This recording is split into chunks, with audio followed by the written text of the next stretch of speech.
राग द्वेष के विजेता, मोक्ष मार्ग के प्रतिपादक चरण तीर्थंकर श्रवण भगवान महावीर स्वामी के चरणों में कोटि कोटि वंदन करते हुए एक प्रभावशाली चर्चा चक्रवर्ती भीष्म प्रतिज्ञाधारी अखंड बाल ब्रह्मचारी आचार्य सम्राट पूज्य श्री जयनाथ जी महाराज साहब के चरणों में कोटि कोटि वंदन करते हुए उन्हीं के 11वें पट्टधर आचार्य सम्राट पूज्य श्री शिवचंद्र जी महाराज साहब के चरणों में कोटि कोटि वंदन।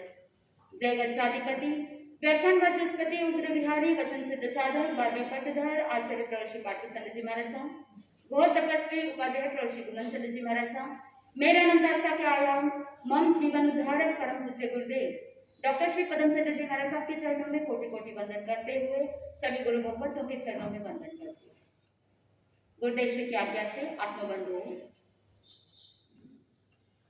नंदी सूत्र के प्रथम गाथा में आगमकार कह रहे हैं जय ही जगत जीव जोनी। ज्ञानी जन ने कहा कि जगत के समस्त जीवों की योनियों के विज्ञाता जय ही जगत जीव जोनी जय ही जगत गुरु जगानंदो। वहां पर कहते हैं कि आप जगत के समस्त जीवों की योनियों के विज्ञाता हो, आप जगत के नाथ हो, आप जगत के बंधु हो और साथ में ये भी कह दिया कि आप जगत के पितामह हो। ऐसे जगत के पितामह, जगत के नाथ, जगत के बंधु श्रवण भगवान महावीर स्वामी की जय हो।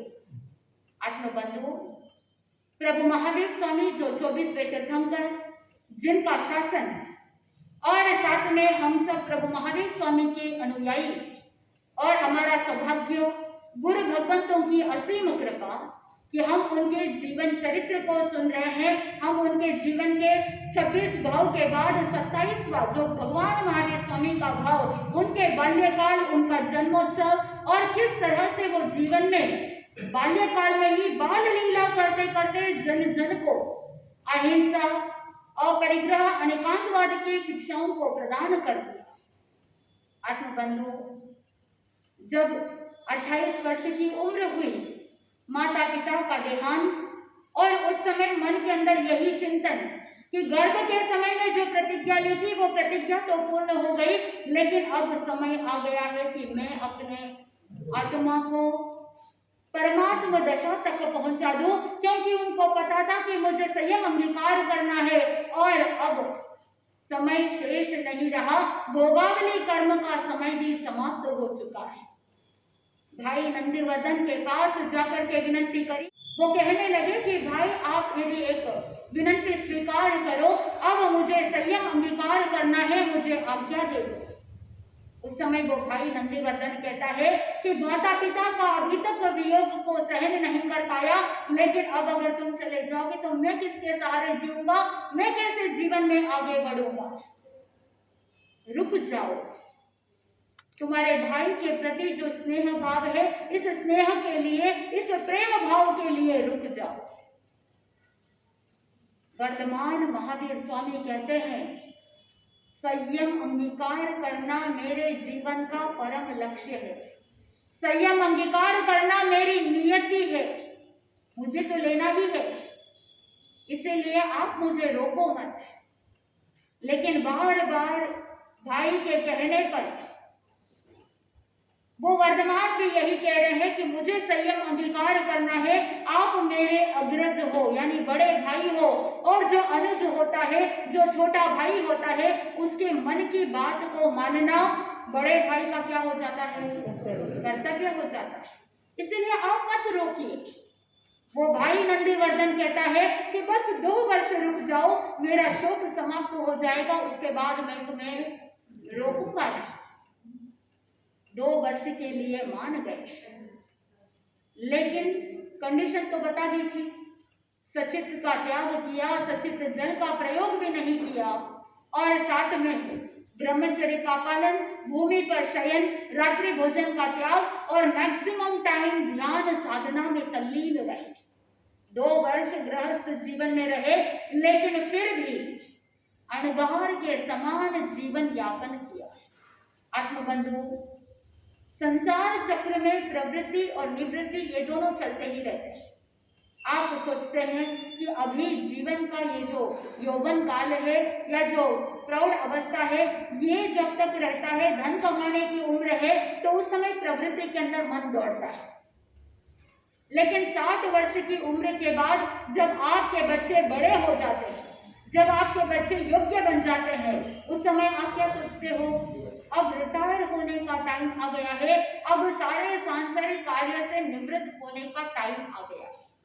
कुछ लोग ऐसे होते हैं कि व्यापार से निवृत्ति प्राप्त कर लेते हैं, लेकिन अपने भीतर से निवृत्त नहीं हो पाते।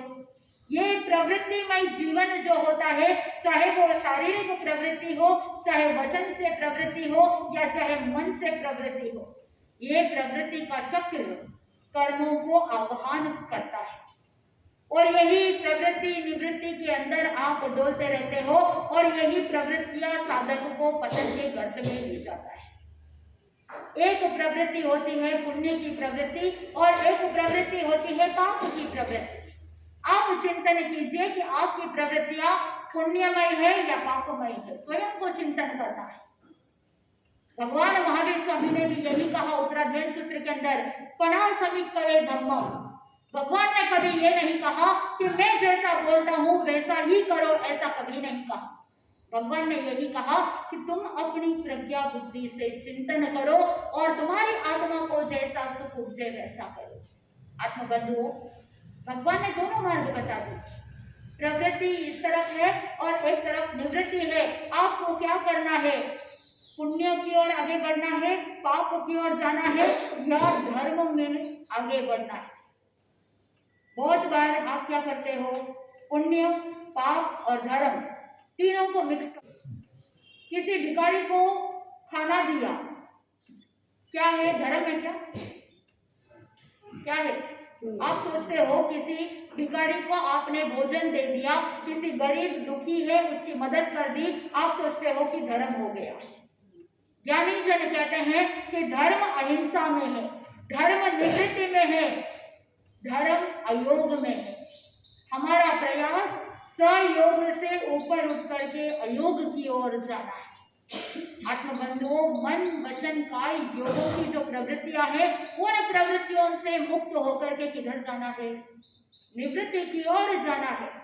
अगर आपने समय रहते सांसारिक कार्यों से निवृत्ति नहीं ली, तो फिर ज्ञानी जन कहते हैं कि रिटायरमेंट ऐसा हो कि जो धर्ममय हो। अगर धर्ममय रिटायर नहीं हुए तो फिर क्या होता है?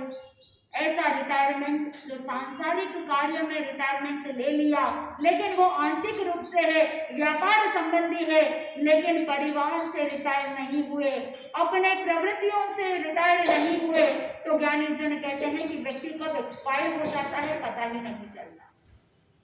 समय रहते अगर सांसारिक कार्यों से रिटायर नहीं हुए तो फिर इस जीव को क्या करना पड़ता है? एक्सपायर होना पड़ता है। और जब एक्सपायरी डेट आ जाती है उसके बाद उसे ग्रहण भी नहीं किया जा सकता। जो मनुष्य जन्म मिला है वो व्यर्थ ही चला जाता है। इसीलिए ज्ञानी जन कहते हैं कि तत्व को समझो कि पुण्य अलग है, पाप अलग है और धर्म अलग है।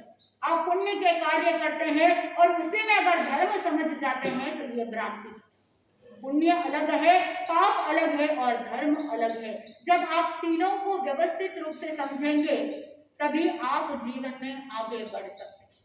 कोई एक व्यक्ति पाप कार्य बहुत सारे कर रहा है और फिर सोचता है घर गृहस्थी में रहते हुए, संसार में रहते हुए बहुत पाप कर लिए, तो थोड़ा सा पुण्य कर लेंगे तो दोनों का पलड़ा क्या हो जाएगा? बराबर हो जाएगा। क्या ऐसा पॉसिबल है? अगर पुण्य का पलड़ा और पाप का पलड़ा ऐसे बैलेंस हो सकता था, अगर आप जिस तरह से वेइंग मशीन में सोने को तोलते हैं, वेइंग मशीन के अंदर साग सब्जी बेचते हैं या तोलते हैं, अगर इस तरह से वेट को बैलेंस किया जा सकता है, लेकिन पुण्य और पाप को इस तरह से बैलेंस नहीं कर सकते। पाप कर्म अलग है और पुण्य कर्म अलग है। आप सोचते हो कि बहुत पाप कर लिए, थोड़ा सा पुण्य कर लेंगे तो बैलेंस हो जाएगा। ऐसे बैलेंस नहीं होता है। पुण्य कर्म को भी खपाना पड़ेगा और पाप कर्म को भी खपाना पड़ेगा। ज्ञानी जन कहते हैं कि पुण्य को अलग से खपाने के लिए मेहनत करने की जरूरत नहीं, लेकिन पाप कर्म को खपाने के लिए मेहनत करनी पड़ती है। कपड़े को गंदा करने के लिए मेहनत करनी पड़ती है या कपड़े को साफ करने में मेहनत करनी पड़ती है? क्या करना पड़ता है? कपड़े को साफ करने के लिए मेहनत करनी पड़ती है, कपड़े गंदे अपने आप हो जाते हैं। ठीक उसी प्रकार ज्ञानी जन ने कहा कि आत्मा के साथ पाप कर्म जुड़े हुए रहते हैं, क्योंकि आश्रव का द्वार खुला है। मन के अंदर बुरे विचार चलते रहते हैं, नेगेटिव थॉट्स आते रहते हैं, लेकिन उसे रोकना कैसे? आत्मबंधुओं, एक बार अनायास आचार्य भगवान 1008 पूज्य श्री पार्श्वचंद्र जी महाराज साहब के सानिध्य में ज्ञानार्जन करते समय मेरे मन में अनायास एक प्रश्न उठा और मैंने गुरुदेव को पूछ लिया कि गुरुदेव, विज्ञान कहता है कि हर एक व्यक्ति के मन में प्रतिदिन 60,000 से ज्यादा विचार आते हैं और अगले दिन 50% जितने विचार वापस पुनः सेम आते हैं। लेकिन बहुत से ऐसे लोग होते हैं जो कहते हैं कि हमेशा पॉजिटिव सोचना चाहिए, बी पॉजिटिव, बी पॉजिटिव। तो एक बच्चा वहां पर बैठा था, वो बच्चा कहता है कि मेरा ब्लड ग्रुप क्या है? B positive. आप भी ऐसा ही सोचते होंगे। अगर कोई व्यक्ति कह दे कि बी पॉजिटिव, तो आप कहोगे कि मेरा ब्लड ग्रुप क्या है? B positive. मैंने गुरुदेव से पूछा कि गुरुदेव, विचार इतने चलते रहते हैं हर एक व्यक्ति के अंदर और 50% जितने विचार आते हैं, आप सोचो कि 60,000 विचार क्या पॉजिटिव हो सकते हैं? सारे के सारे नहीं हो सकते हैं। पॉजिटिव भी आएंगे और नेगेटिव भी आएंगे, तो फिर नेगेटिव को रोकना कैसे और पॉजिटिव को बढ़ाना कैसे? उस समय आचार्य भगवान ने एक छोटा सा उदाहरण दे दिया और सारे संशय क्या हो गए? समाप्त हो गए, जिज्ञासा समाप्त हो गई। गुरुदेव ने कहा कि जैसे कोई एक बहुत बड़ा शहर हो जो बहुत बिजी है, चाहे मुंबई शहर ले लो, बैंगलोर ले लो, चेन्नई ले लो, जो बड़े बड़े शहर है जहां पर ट्रैफिक बहुत ज्यादा है। आप एयरपोर्ट पर खड़े हैं, कोई आपको लेने के लिए आ रहे हैं और रोड के ऊपर लाखों करोड़ों गाड़ियां घूम रही है, क्या करोगे? क्या आप अपनी गाड़ी को लोकेट कर पाओगे? लोकेट करना मुश्किल है लेकिन असंभव नहीं। उस समय गुरुदेव यही उदाहरण दे रहे थे कि मान लो कि अगर आपको लेने के लिए कोई एक कार आ रही है, कोई एक कार का नाम ले लीजिए जो आपका मनपसंद की कार हो, है या नहीं है उसके बारे में बाद में बात करेंगे, लेकिन कोई एक कार का नाम तो ले लीजिए। BMW। वाह, बहुत बढ़िया। बंधुओं, आपको लेने के लिए BMW कार आ रही है, तो जब आप रोड के ऊपर साइड में खड़े हैं, इंतजार कर रहे हैं, उस समय आपकी नजर कौन से कार के ऊपर होगी? लाखों गाड़ियां रोड पर है, लेकिन फिर भी आपकी नजर कहाँ होगी? BMW कार के ऊपर। और जब आपने देखा कि लाखों गाड़ियों में से हो सकता है कि हजारों कारें कौन सी होगी? BMW हो सकती है, तो उन हजारों कारों में से आपकी कार कौन सी है? उस समय आपने सामने वाले को पूछ लिया कि भाई तुम्हारी गाड़ी का कलर कौन सा है? कोई काली कलर होगी, कोई रेड होगी, कोई व्हाइट होगी, आपका फेवरेट कलर कौन सा? अरे बोल तो दीजिए। आपने कहा BMW, तो कलर भी बता दीजिए, कौन सी कलर? रेड। ठीक है, संगीता जी बोल रहे हैं कि रेड कलर। तो अब हजारों गाड़ियों में से आपका फोकस, आपका ध्यान किसके ऊपर होगा? रेड कलर के ऊपर होगा। रेड कलर की BMW की कार पर आपका ध्यान जाएगा और हजारों गाड़ियों में से हो सकता है कि सैकड़ों गाड़ियां रेड कलर की होगी। उन सैकड़ों गाड़ियों में से आपने सामने वाले व्यक्ति को पूछा कि गाड़ी का नंबर क्या है? लाखों गाड़ियों में से आपने बहुत सारे गाड़ियों को आपने फिल्टर कर दिया और उन सैकड़ों गाड़ियों में से आपने आपने पता लगाया कि आपकी गाड़ी का नंबर ये अमुक अमुक नंबर है और रेड कलर की गाड़ी है। आप बताइए, इतने सारी गाड़ियों में से आप अपनी गाड़ी को लोकेट कर पाते हैं या नहीं कर पाते? कर पाते हैं। ठीक उसी प्रकार गुरुदेव ने फरमाया कि हजारों विचार आ रहे हैं, लेकिन कौन से विचार पर आपको फोकस करना है, कौन से विचार पर आपको टारगेट करना है, वो किसके ऊपर निर्भर करता है? स्वयं के ऊपर। पुण्य के ऊपर फोकस करना है या पाप कार्य के थॉट्स के ऊपर फोकस करना है या धर्म के विचारों पर फोकस करना है, चिंता पर फोकस करना है या चिंतन पर फोकस करना है, ये किसके ऊपर निर्भर करता है? स्वयं के ऊपर। आप चिंतन कीजिए कि आपको किस पर फोकस करना है, क्योंकि पुण्य वाली जो प्रकृति होती है, पुण्य की प्रवृत्तियां आपको धर्म की ओर ले जाती है और आपका लक्ष्य सिर्फ पुण्य तक सीमित रहना नहीं है, आपको धर्म की ओर आगे बढ़ने का ही आपका लक्ष्य है। इसीलिए ज्ञानी जन कहते हैं कि धर्म के 4 अंग होते हैं और मोक्ष के जो द्वार होते हैं वो भी 4 बताए जाते हैं: दान, शील, तप और भावना। दान, शील, तप, भावना मार्ग मोक्ष के 4। प्रथम स्थान दान को चंदन करो विचार। आत्मबंधुओं, कोई ऐसे व्यक्ति होते हैं जो शील और तप की आराधना कर सकते हैं, हर एक व्यक्ति की बस की बात नहीं है। भावना हर कोई भा सकता है, लेकिन दान को प्रथम स्थान दिया। क्यों? क्योंकि दान बहुत इजी है। द धातु से बना ये शब्द दान यानी देना। आत्मबंधुओं, ज्ञानी जन कहते हैं कि एक बार पुराण कथा के अंदर एक उल्लेख मिलता है कि देवतागण जो होते हैं वो एक बार ब्रह्मा जी के पास जाते हैं और ब्रह्मा जी के पास जाकर के पूछा और कहा कि ब्रह्मा जी आप हमें कुछ दे दीजिए। ब्रह्मा जी तो बड़े ज्ञानी थे। ब्रह्मा जी ने द का प्रसाद दिया, कहा कि आप बहुत ज्यादा विलासी हो, इसीलिए क्या करो, अपने आप को दमन करो। द का दान दे दिया, दमन करो। जब पता चला दानव गण को, राक्षसों को जब पता चला कि देवता ब्रह्मा जी के पास गए थे और उनको कुछ दिया गया, तो क्या दानव पीछे रहने वाले हैं? नहीं रहने वाले। तो वो सारे दानव भी चले गए ब्रह्मा जी के पास और ब्रह्मा जी के पास जाकर के कहा कि ब्रह्मा जी हमको भी कुछ दे दीजिए। ब्रह्मा जी ने द का प्रसाद दिया, कहा कि तुम बहुत उद्दंड हो, इसीलिए दया करो। क्या करो? दया करो। देवता भी चले गए, दानव भी चले गए, अब बचे कौन? मानव। जब मानवों को पता चला, मनुष्यों को पता चला कि देवताओं को भी ब्रह्मा जी ने कुछ प्रसाद दिया है और दानवों को भी प्रसाद दिया है, तो इंसान तो पीछे रहने वाला नहीं है। तो वो मानव भी चले गए ब्रह्मा जी के पास।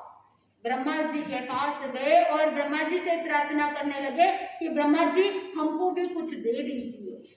ब्रह्मा जी ने द की प्रसादी दे दी। ब्रह्मा जी ने कहा कि तुम बहुत परिग्रही हो, इसीलिए तुम क्या करो? दान करो। पुराण कथा के अंदर भी कहा गया कि मनुष्य को दान करना चाहिए और दान वही व्यक्ति कर सकता है जिसके अंदर से ममत्व की भावना हट जाए। स्व और पर के उपकार के लिए जो दिया जाता है वो क्या कहलाता है? दान कहलाया जाता है। अपनी सत्ता के और अपने ममत्व भाव के ऊपर जो अटैचमेंट है, उस अटैचमेंट से ऊपर उठ जाना और कुछ दे देना, उसी का नाम दान है। आत्मबंधु, आपकी सत्ता में है तो ही आप दे सकते हैं। किसी और की वस्तु उठा करके देना उचित है? श्रावक के 12 व्रतों में तीसरा व्रत है। क्या है तीसरा व्रत? अदत्ता दान विरमण, यानी बिना दी हुई वस्तु को लेना वो चोरी मानी जाती है। और दत्त, दी हुई वस्तु लेना नहीं। और अगर कोई व्यक्ति दे रहा है तो देने वाले के पीछे क्या भाव है वो भी बहुत महत्वपूर्ण है। कुछ ऐसे व्यक्ति होते हैं जो देते हैं लेकिन कुछ टाइम पीरियड के लिए, सिर्फ यूज करने के लिए, अपना स्वामित्व का त्याग नहीं किया। एक तरफ शब्द आता है दान और दूसरी तरफ शब्द आता है त्याग। दोनों में अंतर है क्या? दान के अंदर भी ममत्व का त्याग होना जरूरी है और त्याग में भी ममत्व की भावना का त्याग होना जरूरी है, लेकिन दोनों में अंतर है। दान पुण्य का हेतु है और त्याग निर्जरा का हेतु। जहां पर त्याग किया जाता है वहां पर आपके पास वो वस्तु उपलब्ध है या नहीं है, इससे कोई लेना देना नहीं। त्याग के अंदर अप्राप्त वस्तुओं का भी क्या हो जाता है, त्याग हो जाता है। लेकिन दान जो किया जाता है वो सिर्फ प्राप्त वस्तुओं के अंदर से ही किया जा सकता है। आपके पास वो वस्तु, वो सामग्री उपलब्ध है, वो ही आप दे सकते हो। लेकिन त्याग के अंदर आपके पास सामग्री है या नहीं है, लेकिन आपने क्या कर दिया, त्याग कर दिया। लेकिन दैश्रेयकालिक सूत्र के अंदर ज्ञानी जन कहते हैं कि सच्चा त्यागी कौन। आपके पास कोई एक व्यक्ति है जिसके पास सोने की थाली नहीं, लेकिन आकर के कहे कि गुरुदेव मुझे सोने की थाली में भोजन करने का त्याग दिला दो, क्या वो सच्चा त्यागी है? ज्ञानी जन ने कहा वथ गंध मलंकारम इथियो शयनानीया अचंदा जेन गुंजंती न से चाइती उच्चैती। ज्ञानी जन ने फरमाया कि जो साधक, जो व्यक्ति वस्त्र, गंध, अलंकार, आभूषण और साथ में ज्ञानी जन ने कहा वत्र गंधा अलंकारम इत्रियो शयनानीया, यानी स्त्री और शैया आदि जो भी सामग्री होती है उन सभी का स्वामित्व नहीं रखता है, उसके पास वो वस्तु उपलब्ध नहीं है, तो फिर वो सच्चा त्यागी नहीं कहलाता। फिर सच्चा त्यागी कौन?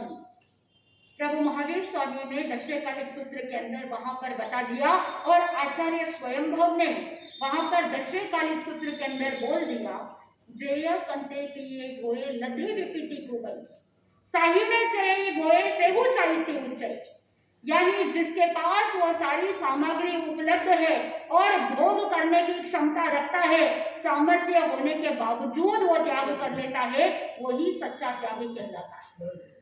एक स्वयं की इच्छा से छोड़ना और अपने आप लाचारी मजबूरी से छूट जाना, दोनों में बहुत अंतर है। कोई एक व्यक्ति डायबिटीज पेशेंट है, उसे डॉक्टर ने कह दिया मिठाई नहीं खाना और वो खा नहीं सकता, उसका भोग नहीं कर सकता है, फिर जाकर के गुरुदेव को कहे कि गुरुदेव मुझे मिठाई का त्याग करवा दो। अगर त्याग नहीं करूंगा तो मेरा मन बार बार कहाँ डोलता रहेगा, उस मिठाई की तरफ डोलता रहेगा। चिंतन कीजिए आत्मबंधुओं, क्या वो सच्चा प्रत्याख्यान कहलाएगा? क्या वो सच्चा त्याग कहलाएगा? सच्चा त्याग तो नहीं, लेकिन कहते हैं ना something is better than nothing, तो थोड़ा बहुत त्याग तो हो ही जाता है। अपने मन को कंट्रोल करने का एक तरीका भी हो सकता है, लेकिन ज्ञानी जन कहते हैं अपने इंद्रियों में सामर्थ्य है, शरीर के अंदर सामर्थ्य है, भोग उपभोग कर सकता है, फिर भी वो त्याग करता है, तो वो सच्चा त्यागी कहलाता है। आत्मबंधुओं, और जहां पर त्याग की भावना होती है वहां पर साधक पुण्य की श्रेणी में भी आगे बढ़ जाता है। एक तरफ त्याग के माध्यम से धर्म की ओर आगे बढ़ रहा है, निर्जरा की ओर आगे बढ़ रहा है, और दूसरी तरफ दान के माध्यम से वो क्या कर रहा है, अपने पुण्य को भी बढ़ा रहा है। दान करना चाहिए कि नहीं करना चाहिए, बता दीजिए। दान करना चाहिए कि नहीं करना चाहिए? करना चाहिए। एक व्यक्ति ऐसा होता है और एक महिला ऐसी होती है जिसके कबर्ड के अंदर 200 साड़ियां हैं। सोचे कि ये साड़ी तो शादी के टाइम में ली थी, ये तो एक बार भी अभी पहना नहीं, तो रख के क्या करूंगी, और दे देते। देना यानी दान। और दूसरी तरफ भोग उपभोग करने का सामर्थ्य है, लेकिन फिर भी वो क्या कर रहे हैं, दान कर रहे हैं, दे रहे हैं, यानी अपने मन के अंदर उसके प्रति जो अटैचमेंट की भावना थी उसका त्याग किया जा रहा है, ममत्व भाव को त्याग किया जा रहा है। जो व्यक्ति के मन में सत्ता के प्रति, यानी मेरी सत्ता है, मेरा स्वामित्व है, इस भावना का त्याग करना भी चाहे बहुत बड़ी बात है। तो इसीलिए ज्ञानी जन कहते हैं कि हर एक व्यक्ति को दान करना चाहिए, क्योंकि दान करने से पुण्य का उपार्जन होता है। एक व्यक्ति होता है कि जो ब्याज का बिजनेस करता है, क्या करता है, ब्याज पर अमाउंट देता है, फाइनेंस का धंधा करता है, तो ब्याज के माध्यम से उसे दुगना फल मिल सकता है। बिजनेस करते हैं, व्यापार करते हैं तो उसे चौगुना फल मिल सकता है। कोई व्यक्ति खेती करता है तो उसे 100 गुना 10 गुना फल मिल सकता है। लेकिन जो साधक दान करता है उसे अनंत गुना फल मिलता है, क्योंकि अलंकार कहते हैं दान यानी खोना नहीं पाना है। एक किसान एक बीज बोता है लेकिन हजारों फल प्राप्त करता है। ठीक उसी प्रकार मोक्ष का द्वार अगर खोलना है तो पहला द्वार कौन सा है? दान है। अगर इस दान के द्वार को खोल दिया तो मोक्ष का द्वार खुल जाएगा। और उसी द्वार को खोलने के लिए प्रभु महावीर स्वामी ने मन के अंदर चिंतन किया और ज्ञान से उपयोग लगाया कि अब मात्र कितना बाकी है? 1 वर्ष बाकी है और 1 वर्ष के बाद मुझे दीक्षा ले लेनी है, संयम अंगीकार कर देना है। जितना भी ममत्व भाव है, अटैचमेंट है लोगों का मेरे प्रति, उसका भी त्याग करना। आत्मबंधुओं, 2 बातें होती, स्वयं के ममत्व का त्याग करना और दूसरा दूसरों के मन में खुद के प्रति जो ममत्व भाव है उस कनेक्शन को कट कर देना। आप क्या करते हो? दोनों ही जोड़े रखते हो, इसीलिए बंधन बहुत ज्यादा तीव्र हो जाते हैं। लेकिन जो मुनि भगवंत होते हैं, जो साधु भगवंत होते हैं, वो अपने साथ जो दूसरे संसारी जीवों का अटैचमेंट होता है वो कनेक्शन भी कट कर देते हैं और साथ में प्रयास यही करते हैं कि खुद के मन में जो राग भाव है, खुद के मन में जो ममत्व भाव है, उसका भी क्या करे? त्याग करे। प्रभु महावीर स्वामी ने वर्षदान के माध्यम से मोक्ष का पहला द्वार खोला और उस समय जब मन के अंदर चिंतन हुआ कि बस 1 वर्ष बाकी है, मुझे वर्षदान करना चाहिए, तो उस समय देवेंद्र का आसन चलायमान होता है और उसी समय उपयोग लगाते हैं कि क्या बात है। और उपयोग लगाने पर पता चलता है कि प्रभु महावीर स्वामी ने चिंतन किया है कि वर्षदान करना है। उस समय देवेंद्र ने कुबेर देव को आज्ञा दे दी कि जाओ कुंडपुर के राजकोष को भर दो और ऐसे भर दो कि जहां पर उस कुबेर देव ने यही चिंतन किया कि जितने भी धरती पर जहां जहां जो जो संपत्ति है, जिसका कोई स्वामी नहीं, जिसका कोई स्वामी नहीं और वो ऐसे ही धन गड़ा हुआ है, ज्ञानी जन कहते हैं जोड़ गया सो फोड़ गया और गाड़ गया सो व्यर्थ गया, खाए गया सो खोए गया और दे गया सो ले गया। आत्मबंधुओं, ज्ञानी जन कहते हैं कि जोड़ गया सो फोड़ गया, यानी आप जितना ज्यादा जोड़ने का प्रयास करते हैं, जोड़ने के बाद पूरी जिंदगी जोड़ने में लग जाती है, लेकिन जीवन ऐसे ही चला जाता है। लेकिन जोड़ने से आपकी नसीब खुलने वाले नहीं है। इसीलिए ज्ञानी जन कहते हैं जोड़ने से ज्यादा लाभ मिलने वाला नहीं। और अगर कोई सोचता है कि मेरा धन सुरक्षित रहना है, और पुराने जमाने के अंदर धरती में गाड़ दिया जाता था और आज के जमाने में आप क्या करते हो? बैंक के लॉकर के अंदर रखते हैं। आत्मबंधु, लॉकर के अंदर आपने धन को रख दिया, आभूषणों को रख दिया, लेकिन अंतिम समय आपको बोलने का चांस नहीं मिला, परिवार वालों को बता नहीं पाए कि आपने लॉकर के अंदर रखा है, परिवार वालों को पता नहीं। और पुराने जमाने के अंदर धरती के अंदर गाड़ देते थे और वो गड़ा हुआ ही रह जाता, आगे पीछे परिवार वालों को बोलने का अवसर नहीं मिला, क्योंकि ये हंसा कब आत्मा शरीर से अलग हो जाती है पता ही नहीं चलता है। इसीलिए ज्ञानी जन ने कहा जोड़ गया तो फोड़ गया और गाड़ गया तो व्यर्थ गया। इतना जोड़ने के बावजूद आपने इतनी मेहनत करी, इतना जोड़ा, लेकिन आपने वहां पर बैंक के लॉकर में भी रख दिया तो भी वो सारा धन क्या हो जाता है? व्यर्थ हो जाता है। और जो खाए गया सो खोए गया। कुछ ऐसे लोग होते हैं, हमने मेहनत करके कमाया है तो हमें क्या करना चाहिए? अरे बोलो, आपने सोचा कि मैंने मेहनत करी है, तीसरा व्यक्ति फल क्यों खाए, मैं ही क्या करूं, इसका फल खा लूं, और सारा खा पी करके जितना भी धन कमाया उससे सपाट कर जाते हैं, तो वो भी क्या हो जाता है? खाए गया तो खोए गया। और जो व्यक्ति दे जाता है वो ही क्या करता है, साथ में पुण्य का भत्ता साथ में लेकर के जाता है। ज्ञानी जन कहते हैं कि जब एक जीव एक गति से दूसरी गति में जाता है तो 6 बोल साथ में लेकर के जाता है। ज्ञानी जन कहते हैं कि जब एक जीव यहाँ से एक गति से दूसरी गति की ओर प्रस्थान करता है तो साथ में गति साथ में लेकर के जाता है कि नेक्स्ट कौन सी गति में जाकर के जन्म लेना है। जब आयुष्य बांधता है तो उसके साथ गति निर्धारित हो जाती है और साथ में जाति भी निर्धारित हो जाती है कि आप कहते हो कि खाली हाथ आए थे और खाली हाथ जाएंगे, लेकिन ज्ञानी जन कहते हैं कि आप खाली हाथ आए नहीं और खाली हाथ जाएंगे नहीं। अगर निश्चय दृष्टि से चिंतन करें, अध्यात्म की दृष्टि से चिंतन करें तो आप खाली हाथ आए क्या? आपके हाथ में पुण्य कर्म भी है और पाप कर्म भी है। आप पूर्व भवों में जो कर्म किए थे उसका फल साथ में लेकर के आए। और साथ में ज्ञानी जन कहते हैं कि जब यहाँ से जाते हैं तो खाली हाथ नहीं जाते हैं, आप साथ में गति को लेकर के जाते हो कि कौन सी गति में जाकर के उत्पन्न होना है। और साथ में जाति भी निर्धारित हो जाती है कि जाकर के कहाँ उत्पन्न होना है। एक बार तो देवगति में चले गए, लेकिन वो देवगति का जब आयुष्य पूर्ण हो जाता है तो आयुष्य पूर्ण होने के 6 महीने पहले उनके शरीर के ऊपर जो कांति होती है वो कांति फीकी पड़ने लग जाती है और गले की माला भी कुमलाने लग जाती है, उनके आभूषण भी फीके पड़ने लग जाते हैं। उपयोग लगाया कि कहाँ जाकर के उत्पन्न होना है। ज्ञानी जन कहते हैं मेजॉरिटी देवगति के जो जीव होते हैं मैक्सिमम पृथ्वी पानी वनस्पति में जाकर के उत्पन्न होना पड़ता है। केवल कुछ ही ऐसे देवगति के जीव होते हैं जो पुनः मनुष्य गति को प्राप्त करते हैं।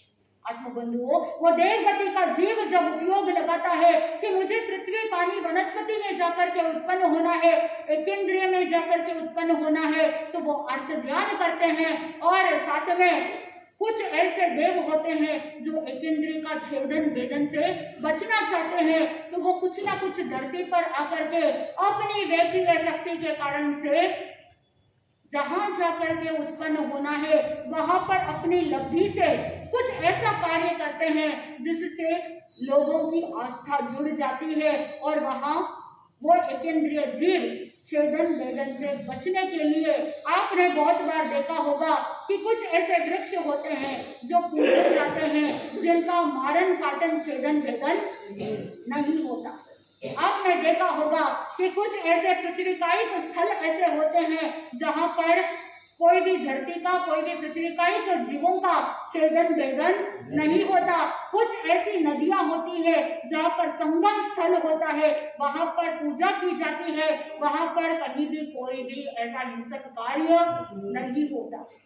ज्ञानी जन कहते हैं कि वो देवगति के जीव जो आकर के वहां पर चवने वाले होते हैं वो क्या करते हैं, धरती पर आकर के इस तरह से कुछ ना कुछ चमत्कार दिखा देते हैं और लोगों की वहां पर आस्था जुड़ जाती है और वो उसे पूजा करने लगते हैं। लेकिन वास्तव के अंदर वो देवगति के जीव चलने से पहले ही अपना प्रावधान कर लेते हैं ताकि वो छेदन भेदन मारन काटन से बच सके।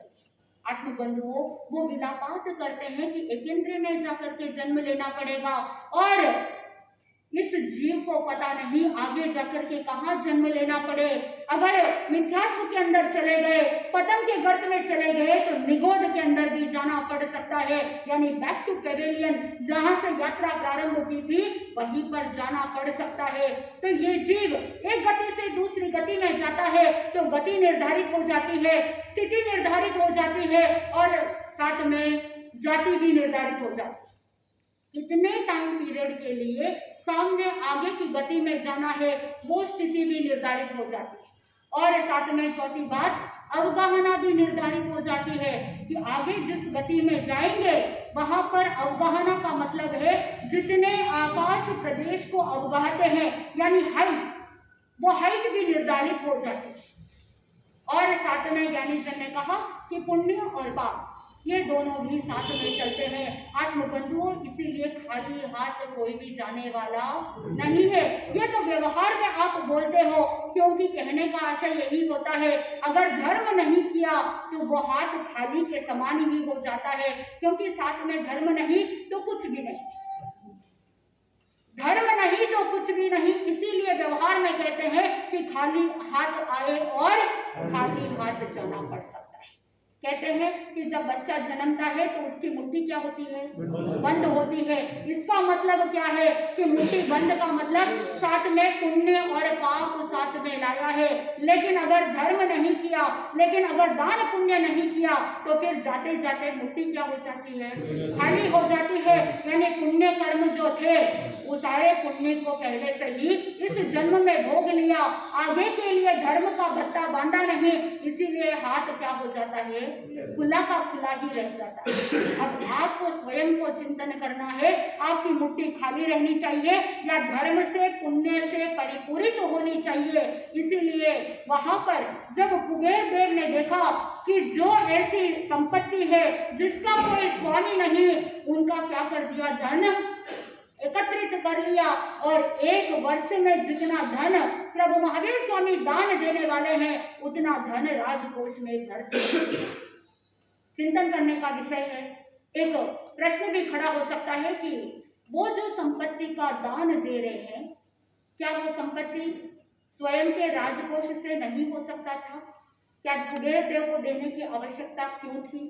आत्मबंधुओं, प्रभु महावीर स्वामी जिस राजमहल में थे, राजकोष के अंदर जितना भी धन था वो अकेले प्रभु महावीर स्वामी का नहीं था, पूरे राज परिवार और साथ में उस पर अधिकार किसका था, पूरी फैमिली का था और उस राज्य के जनता का था। इसलिए वो अकेले उसका दान नहीं कर सकते।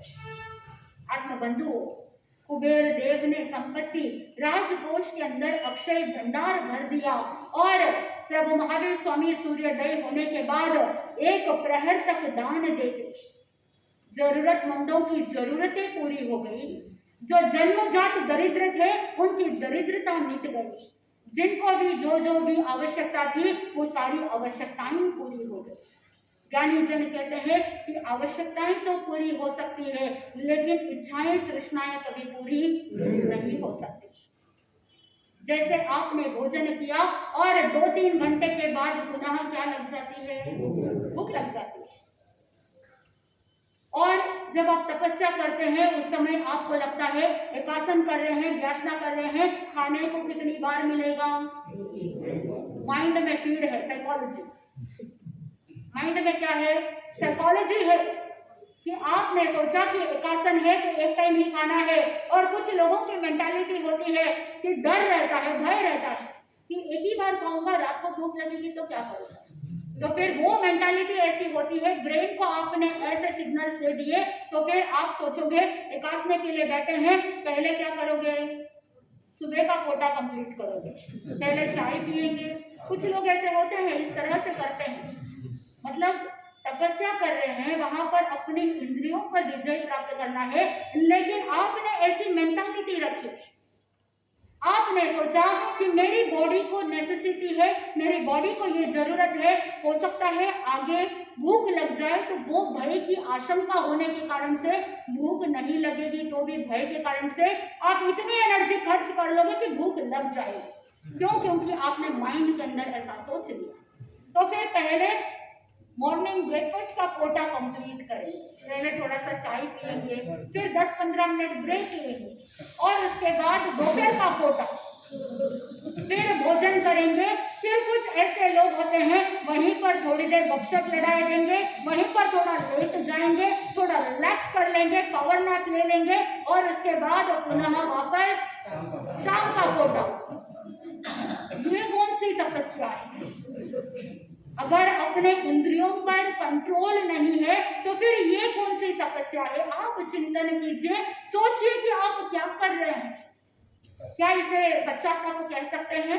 क्या ये सम्यक तप की श्रेणी में आता है कि जहां पर आप घंटे घंटे तक बैठ करके पेट को भरने की कोशिश कर रहे हैं? ज्ञानी जन कहते हैं कि पेट कभी भर नहीं सकता। पेट कभी भर नहीं सकता, जैसे आपकी पेटी भी कभी भरती नहीं। मान लो कि आपकी तिजोरी छोटी सी है, आपने उसमें 1 करोड़ रुपए रखे, फिर अगर कोई आकर के कहे कि भाई 50 लाख और ले लो, तो आप मना करोगे क्या? मेरी पेटी में जगह नहीं है, मत दो। मना करोगे क्या? नहीं करोगे। जो आ रहा है आने दो। आत्मबंधुओं, न पेट भरता है न पेटी भरती है, लेकिन ज्ञानी जन कहते हैं कहीं ना कहीं आपको एक सीमा बांधनी पड़ेगी। प्रभु वर्तमान अपने इस कार्य से वही शिक्षा दे रहे हैं, अपने आप को लिमिट कर दीजिए, और जब आप अपने लिमिट को पूरा कर देते हैं और अगर आपके पास एक्स्ट्रा धन आ रहा है, आपकी इच्छा आपकी आवश्यकता पूरी हो जाए, उसके बाद अगर आपको एक्सेस में मिल रहा है तो उसे क्या कर दो? दान कर दो। यही दान की शिक्षा देने के लिए प्रभु महावीर स्वामी ने धर्म प्रवर्तन करने से पहले, स्वयं दीक्षा लेने से पहले पुण्य इतना बढ़ा दिया कि उन्होंने वर्षीदान कर दिया। आत्मबंधुओं, प्रतिदिन 1 प्रहर तक दान देते और एक दिन में 1 करोड़ 8 लाख स्वर्ण मुद्राएं दान में दे देते। ऐसे 1 वर्ष तक दे रहे थे और 1 वर्ष के अंदर 3 अरब 88 करोड़ 80 लाख स्वर्ण मुद्राओं का दान देने वाले ऐसे प्रभु महावीर स्वामी, जिन्होंने मोक्ष के द्वार, पहला द्वार खोल दिया। आप भी क्या करोगे? अपने जीवन में मोक्ष का द्वार खोलेंगे? खोलेंगे कि नहीं खोलेंगे? खोलेंगे। दान करेंगे, पुण्य करेंगे। और साथ में एक और बात ध्यान रखना है, प्रभु महावीर स्वामी ने वर्षदान दिया तो किसी को कमरे में ले जा करके अकेले में नहीं दिया। अकेले में दिया क्या? नहीं दिया। गुप्त दान प्रभु महावीर स्वामी की शिक्षा नहीं, ये तो जब यति परंपरा चल रही थी, उन्होंने ये गुप्त दान चालू किया। जब साधना में शिथिल हो गए थे, उस समय उन्होंने जन जन के अंदर ये विकृति डाल दी कि गुप्त दोगे तो गुप्त मिलेगा। आत्मबंधुओं, आपने लिखा दिया गुप्त दान, दूसरे व्यक्ति ने भी गुप्त दान लिखा दिया। आपने कहा कि गुप्त दोगे तो गुप्त में ही चला जाएगा। मुनीम जी ने गुप्त दान लिख दिया, लेकिन उसका कोई ट्रैक रिकॉर्ड नहीं है। तो फिर अनाउंसमेंट होता है, 3-4 जन गुप्त दान देने वाले होते हैं, उन्होंने अनाउंस किया, भाई ये है गुप्त दान, ये है गुप्त दान। वो व्यक्ति सोचता है मैंने ही दिया है, और वो व्यक्ति सोचता है कि मैंने ही दिया है। फिर 2-3 एंट्री होती है, तो उसमें 1-2 तो बोल तो दीजिए, 1-2 तो गोचरी वो स्वयं मुनीम जी ही कर लेते हैं। इसीलिए ज्ञानी जन कहते हैं कि धर्म का कार्य और पुण्य का कार्य हमेशा प्रकट में होता है, पाप कार्य एकांत में होता है। अगर कोई व्यक्ति स्मोक कर रहा है तो पब्लिक में करता है या एकांत में जाकर के करता है? एकांत में। पुण्य का कार्य होता है, धर्म का कार्य होता है, तो वो प्रकट में करते हैं ताकि वो शिक्षा सभी को मिले, प्रेरणा सभी को मिले। और जो पाप का कार्य होता है, वहां पर यही संस्कार कि पाप दूसरों को सिखाना नहीं, पाप का कार्य दूसरों को मोटिवेट नहीं करे, इसीलिए पाप का कार्य कहाँ होता है? एकांत में होता है। एक बार एक गुरु के 3 शिष्य थे और वर्ष भर जो शिक्षा दे दी, उसके बाद परीक्षा ली गई। गुरु ने देखा कि शिष्य की परीक्षा लेनी चाहिए और तीनों शिष्यों को 1-1 कबूतर दे दिया। क्या दिया? हाथ में कबूतर दे दिया। उस जमाने में गुरुकुल का जमाना था। तीनों को कबूतर देने के बाद कहा कहीं एकांत में जाकर के इसे क्या कर देना? मार दे। आत्मबंधुओं, वो गुरु जो थे वो अतिशयुक्त ज्ञानी थे और वो अपनी शक्ति से, योग की क्रियाओं से कबूतर को बनाया था। वास्तव में सच्चा कबूतर नहीं था। तीनों शिष्यों को कहा कि तुम उस कबूतर को कहीं एकांत में जाकर के मार देना। एक शिष्य था, उसने देखा कि वहां से तीनों प्रस्थान करते हैं। एक अपने आश्रम के पीछे जाता है, पिछवाड़े में देखा कहीं लोग दिखाई नहीं दे रहे हैं और उसे ले जा करके मार दिया। दूसरा शिष्य, यहाँ आश्रम के पास तो नहीं मार सकता हूँ, दूर कहीं घने जंगल में जाता है जहाँ पर कोई लोग आते जाते नहीं, कहीं किसी पक्षी की दृष्टि नहीं पड़ती है, ऐसी जगह पर जाकर के उसे भी मार दिया। तीसरा शिष्य जो था वो सोचने लगा कि गुरु जो होते हैं वो अहिंसा का बोध देने वाले, अहिंसा का पाठ पढ़ाने वाले, दया की भावना रखने वाले, ऐसी शिक्षा देने वाले आज कबूतर को मारने के लिए कह रहे हैं, ऐसा हो नहीं सकता, यहाँ पर कोई औचित्य है। उस शिष्य ने चिंतन किया कि क्या करना, और उस समय उसने चिंतन किया और चिंतन करते वक्त गुरु ने कहा, एकांत में मारना, जहाँ पर कोई देखने वाला नहीं हो, तुम पर किसी की दृष्टि नहीं पड़े, वहां ले जाकर के मारना। ऐसा कोई स्थान है क्या? उस शिष्य ने सोचा कि भगवान तो सब जगह विद्यमान होते हैं, भगवान की दृष्टि तो मुझ पर पड़ ही रही है और साथ में मेरी आत्मा भी तो मेरे कार्य को देख रही है, तो ऐसा स्थान कहीं मिल नहीं सकता जहां पर किसी की दृष्टि पड़ती ना हो।